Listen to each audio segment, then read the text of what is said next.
పరిస్థితులు ఎన్ని వచ్చినా నీవు యేసు కోసం నిలబడాలి. యేసు ప్రభు కలిగిన జనులు ధన్యులు అని రాయబడింది. ఏం రాయబడింది? యేసును కలిగిన జనులు ధన్యులు. మనం యేసును కలిగి ఉన్నాం. కొంతమంది అంటా ఉంటారు, ఒరే వాడు ఏమన్నా కానీ రా పెళ్లి చేసినాం మన తిప్పల వాడు పడతాడుగా, పిల్లలను దేవుడు ఇచ్చినా ఇవ్వకుండా ఒక ఇంటర్వ్యూ చేసిన నైనాగా దొబ్బేసిన అంటారు తల్లిదండ్రులుగా.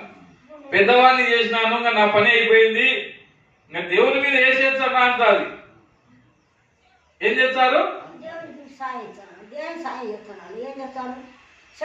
అట్లా దేవుని మీద వేసి తలంపుతా ఉంటారు.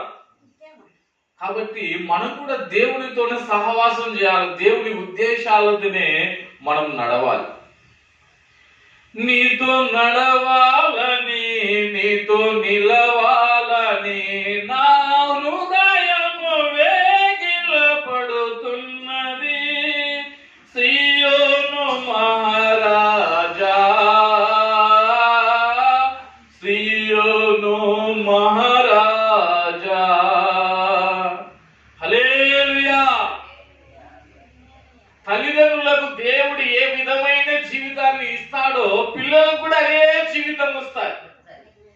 తల్లిదండ్రులు కట్నం లేకుండా మంచిగా ఉంది, ఈమె మంచి సాక్ష్యం కలిగింది అనుకో, పిల్లలకు కూడా అదే జరుగుతుంది.